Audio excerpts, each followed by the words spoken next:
Let's do another Lagrangian mechanics problem. So here's the situation. We have a wedge, a movable wedge with the block sitting on it, and there's no friction. Okay, and so the block right here is going to be placed there and released, and it can obviously slide down the wedge. But now the wedge can move too. Okay, so you can imagine what's going to happen. The block's going to slide this way, the wedge should slide that way, and they have different masses. But we can change the mass; doesn't really matter. Now, if you want to find the equation of motion using Newtonian mechanics, you're in for a tough ride, right? Because what you would do if the wedge was fixed is that you would say, okay, I know that this doesn't accelerate this way in this perpendicular direction because it stays on the plane. But in this case, that's not true because the plane moves. So you can't find that normal force, not easily, between the wedge and the block. And so you can't find the acceleration down there. It's not the same as if it was a stationary wedge. Now you can solve the problem. If the question is how fast are the two things going at the end, you can use conservation of energy and momentum and get the answer. But we want to get the equation of motion. So in that case, we are going to use Lagrangian mechanics. So in Lagrangian mechanics, we define the Lagrangian as kinetic energy minus potential, and then the equation of motion can be found with the Euler-Lagrange equation, which says that where Q is one of my variables, and I'm going to pick variables, okay? Qi is one of my variables. The partial of L with respect to Qi, one of them, minus the time derivative of the partial of L with respect to Qi dot is equal to 0, where we define this dot notation as the derivative with respect to time. Okay, so let's get started. The first thing we need to do is to say, how many degrees of freedom do I need to describe this situation? So how many variables would I need to explicitly say what position everything is in? Well, it seems like 2 should be the answer, right? You could say, okay, well, I need the x position for the wedge, and then I need an x and y for this block. And that makes sense, but the block is confined, it's constrained to stay on this wedge, so that removes 1 degree of freedom, and that leaves us with just 2. So now we need to pick a plausible and usable degrees of coordinates to describe our situation. I'm going to go ahead and pick one. This takes some practice to find these things, but this one, it shouldn't be too hard. I'm going to call this variable x, the location of the wedge. And then I'm going to call this variable s, the position of the wedge down the plane from the top. So with that, I can start writing my kinetic energy T and potential energy U. Now, it's easy to write the kinetic energy of block 1. I'll call that T1 is 1/2 m1 x dot squared, where x dot's the velocity. That's pretty easy, 1/2 mv squared. But what about the velocity for mass 2? It's not s dot squared, right? Because if the wedge is moving, then s dot is not the total velocity. However, I can write the total kinetic energy in terms of Cartesian coordinates. T2 is 1/2 m2 x2 dot squared plus y2 dot squared. So if I get this coordinate in terms, this kinetic energy in terms of its actual coordinates, it's not so bad. So let's do that. So let's call this point right here the origin, just to make things easier. You'll notice that this is the angle theta, just like that angle theta. And if that's the case, I can say x2 is equal to the position of the wedge, which is going to be x, plus s times cosine of theta. Right? So no matter where this is, if I start from here, I guess that's my origin, I'm sorry. Then I have to add on x, and then I have to add in a component of the s. And so I get that. And then for y2, the wedge doesn't move in the y direction, so let's just say it has a y value of 0. It's going to be negative s sine theta. But now I can take the derivative of x2 with respect to time and get that right here in terms of x and s. And same thing for y2. So let's do that. x2 dot, this is a pretty easy derivative. I have to take the derivative of x with respect to time, which is x dot. I have to take the derivative of s cosine theta with respect to time, which is just going to be plus s dot. cosine theta. Now remember, in other Lagrangian problems, you would want to take the derivative of cosine theta, but not here, right? Theta is not a variable, it's a parameter. It's the set angle for this thing. It doesn't change. It doesn't change with time. I mean, if you wanted it to change with time, that'd be a pretty fun problem, and we can do that one later. Now I can do y2 dot. Let's just do it right here. y2 dot is going to be the derivative of that, negative s dot sine theta. I can square both of these. x2 dot squared is just going to be x dot squared plus 2x dot s dot cosine theta plus s dot squared cosine squared theta. And then y2 dot squared is pretty easy. S dot squared sine theta squared. Sorry. So now I can write down my expression for the full kinetic energy, or let's just write T2. T2 is 1/2 m2 times this x dot squared plus 2x dot s dot cosine theta plus s dot squared cosine squared theta plus s dot squared sine squared theta. And you'll notice I can factor out an s dot, and then I'll have cosine theta sine theta, which is 1. So that's pretty nice. Now I just need to find the potential energy.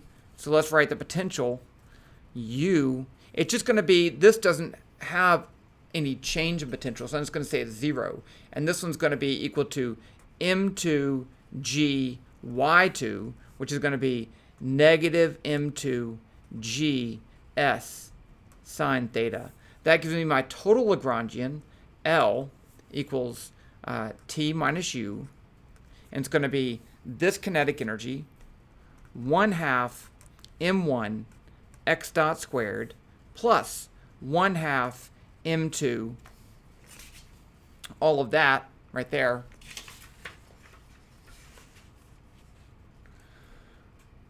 x dot squared plus 2x dot sine s dot cosine theta plus, and then that's just going to be s dot squared. And then I'm going to have minus the potential, which is right here, so it's going to be plus m2g sine theta. Okay, so there's my Lagrangian.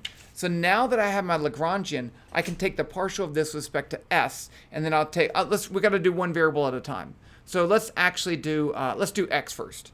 So I'm going to say the partial of L with respect to x equals, and if I look through here, where are there any x terms? And the answer is there aren't any. Yes, there's an x dot, but I'm taking the partial with respect to x. And so the answer is there is no x in there, so this is 0. Now I need to take the partial of L with respect to x dot. Okay, here I have an x dot, so I'm going to bring, it's a power rule, bring the 2 down, and I get m1 x dot.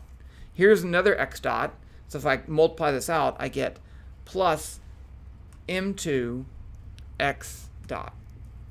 Right, the 2 comes out. Now here I have an x dot, so I'm going to bring 1/2 m2 in there, so the 1/2 and the 2 cancel, and I just get plus s dot cosine theta. So that is my partial with respect to x dot. Now, remember the Euler-Lagrange equation. Partial of L with respect to x minus d dt, partial of L with respect to x dot equals 0. But if this term is 0, then the derivative of this is equal to 0, which means that this is equal to a constant. So I can say m1 x dot, m1 plus m2, I'll pull that out, x dot plus s dot cosine theta equals some constant c. And let's go ahead and solve this for x dot. So if I subtract s dot cosine theta and divide by that, I get x dot equals c minus s dot cosine theta, all of that over m1 plus m2. It's actually a little bit easier since that's a constant. I'm actually going to write this as x dot equals c over m1 plus m2 minus s dot cosine theta over m1 plus m2. And that's important. And we're going to come back to that later. And the reason I did that, because now I just have a constant term right there and a non-constant term right there. Great. Okay, let's go on to the other variable. You know, I have two Euler-Lagrange equations. I have one for x and one for s. So let's do the s equation. I'm going to use my same Lagrangian right there. And let's say the partial of L with respect to s is equal to what? Well, there's only one term with, what the heck? S. That was a mistake. You knew that though, right? I had it right there. So there's only one term in there with s. And so if I take the partial with respect to s, I just get m2g sine theta. So I get m2g sine theta. Okay. Now I need to take the partial of L with respect to s dot. So where is an s dot? There's one right there. So if I do that, I have to multiply it by the 1/2 m2. So I get x dot cosine theta, right? Because m2 x dot cosine theta. And then here I have another term. It's going to be plus m2 s dot. And that's it. Now I need to take the derivative of this with respect to time, d dt, partial of L with respect to s. Ooh, that's weird. S dot.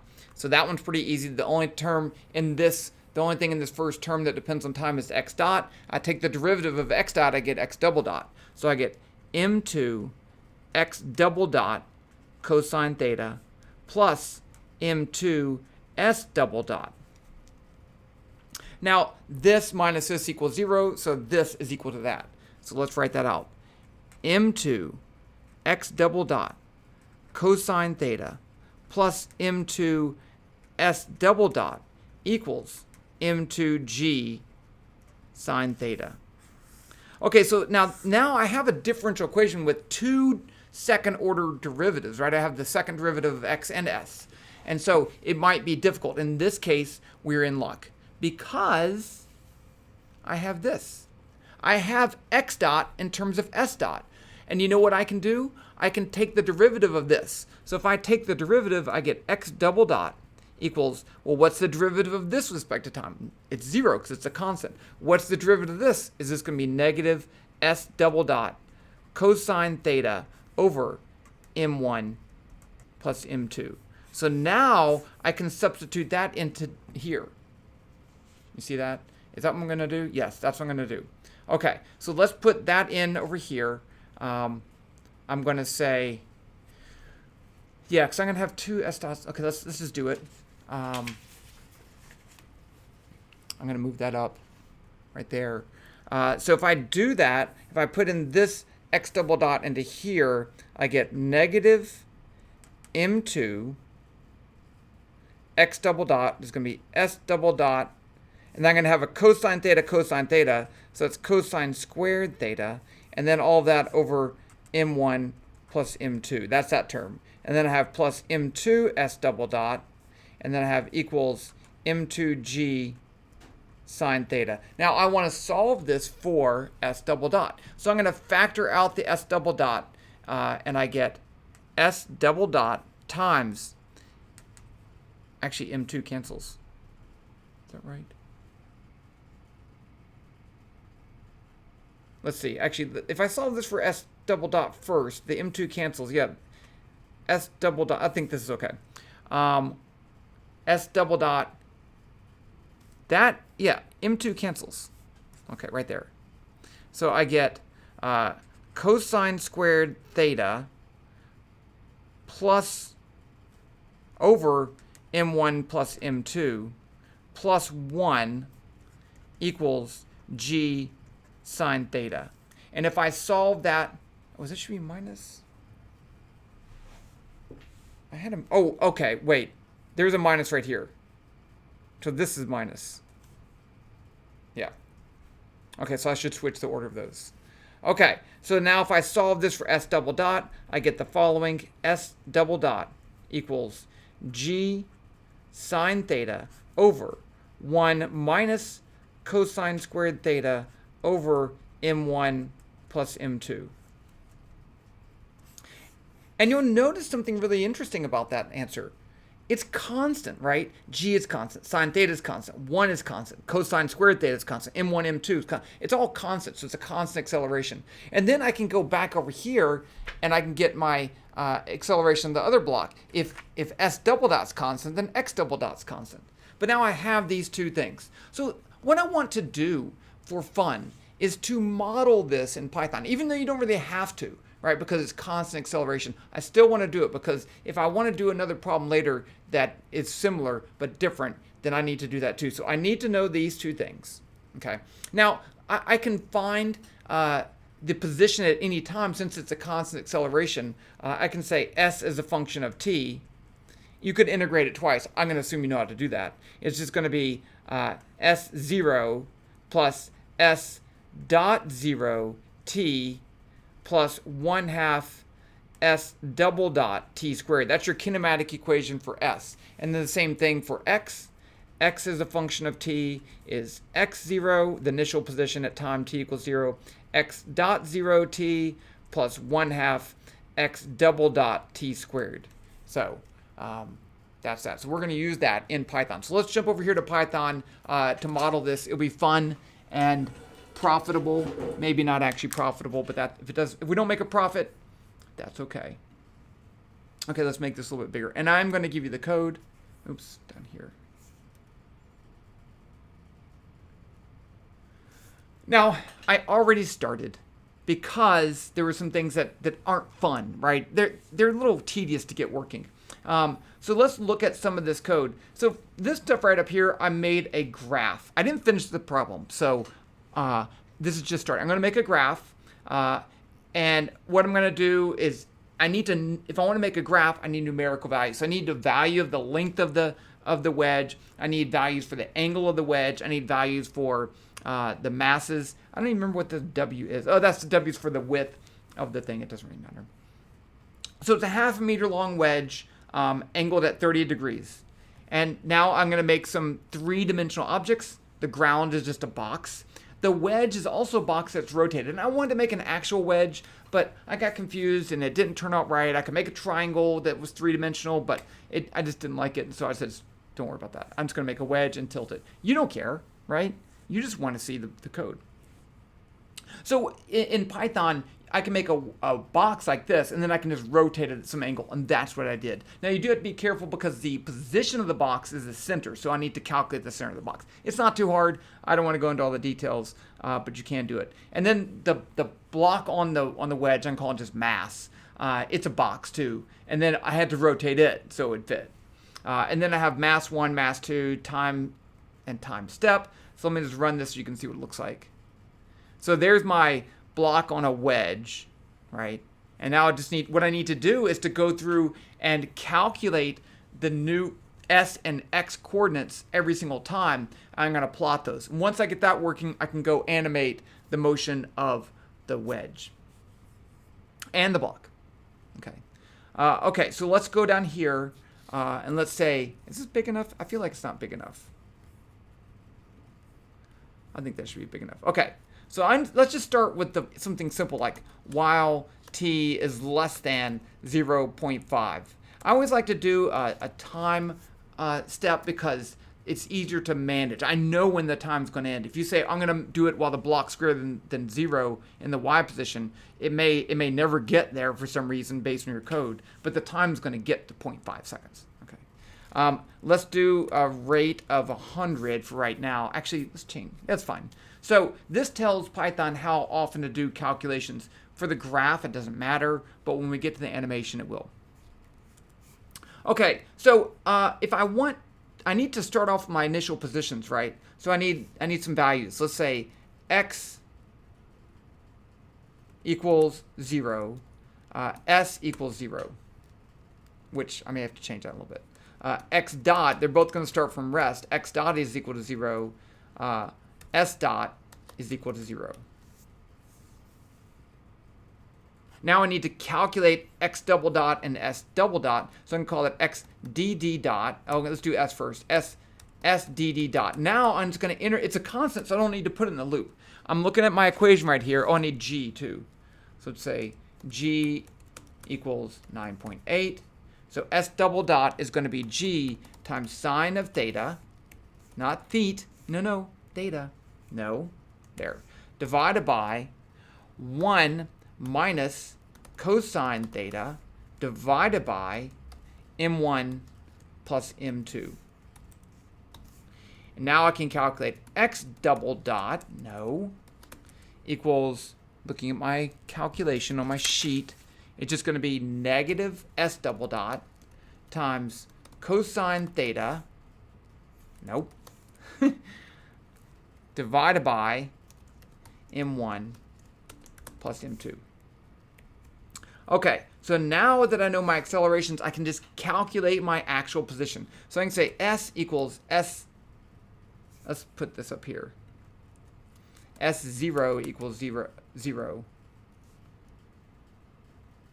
x0 equals 0.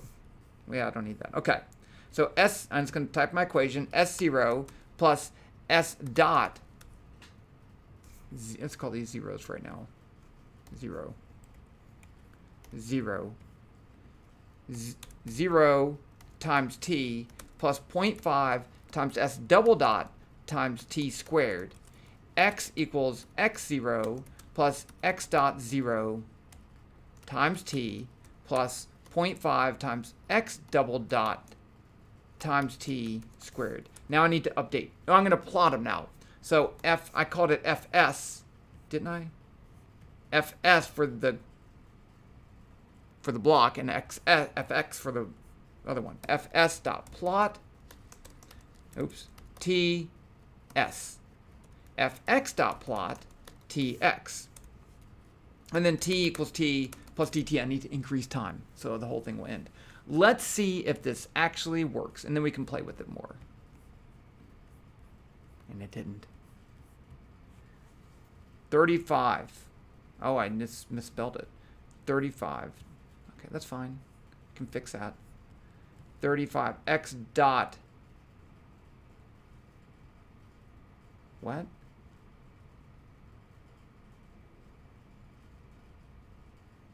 S equals S0 plus S dot 0 times T. Unexpected punctuation. Oh, dot.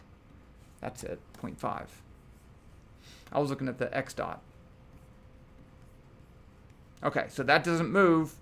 And then down here, the two blocks have a parabolic path. The red one, the wedge, moves and accelerates to the left. The other one accelerates to the right. They're not the same acceleration because they don't have the same mass, but that looks good. Okay, so I want to model the position of the boxes are not actually at x equals 0. I can't remember what they are. So let's just print out, let's just for information, print wedge equals wedge dot pos. I always think of Star Wars when I think of wedge. Print mass equals, is the position, mass dot pos. Okay.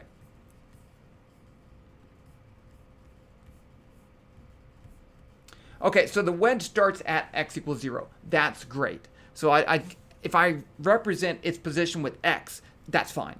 The mass starts right here with some negative x and a y value. So let's just copy this because I'm going to, let's copy that. And I need, because when I need to translate my s value back into real Cartesian coordinates. So I'm going to say on here, x, y, x mass 0 is equal to that. Y mass 0 is equal to 0.3. So now I'm going to change the position. Wedge.pos.x equals x, right? So that I calculate that x value. I'm going to put the x value of my wedge in the same thing.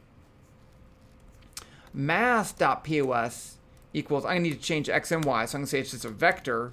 The x coordinate is going to be x plus s, but s is equal to, it's x, no, this is x coordinate, which is x plus s times cosine theta, plus that other extra little bit, xm0. The y value is just going to be negative s times sine theta, plus that little starting thing, plus ym0. And then at my z coordinate, it's going to be 0. Let's see if this actually works. All right. Okay, so you can see that it fell below the surface. I can fix that. This is the distance s, right? So I can just say as long as s is less than the length of the plank, which I set up here as LT. So I'm going to change my loop and say while s is less than LT. And I'm going to make it go in slow motion. Let's just put this at 20 frames per second and run it. I'm pretty happy. Okay, let's test extreme cases. What if mass, the wedge mass, which is, what do they call it, mass 1, is very, very large? If that's the case, then the block should slide down and the wedge shouldn't move. So let's, M1 is 1,000. Okay, that's what we'd expect. We could calculate the acceleration and calculate the time. You know, you can even look at that down here. That looks good. What if the other block is more massive? So what if this has a mass of, let's say, 0.001? So in that case, really, that mass should just fall straight down, right? And the other block should just get shot out like a rocket, maybe? Yeah. It didn't. Well,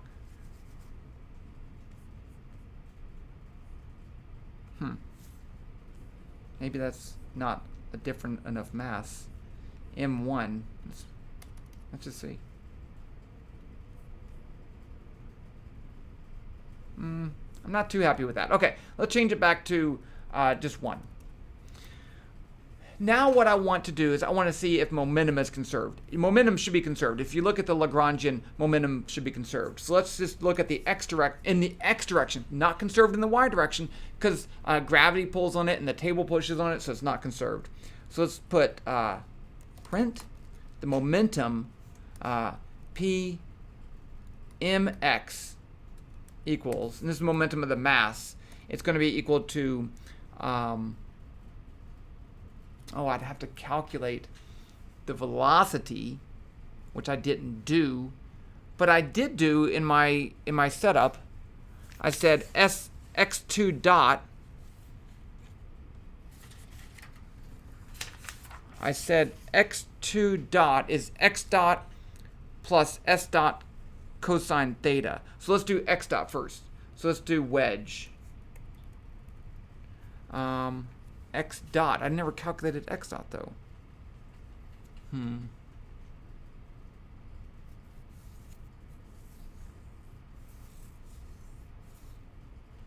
I didn't calculate those things. Okay, I'm going to leave this as a homework exercise for you because I don't want to have a 30-minute video. We're at 28 minutes. Overall, though, I'm pretty happy with this code. I'm going to give you the code, a link to my introduction to the Lagrangian problems is in there too. So hopefully that will help you get started. And that's that.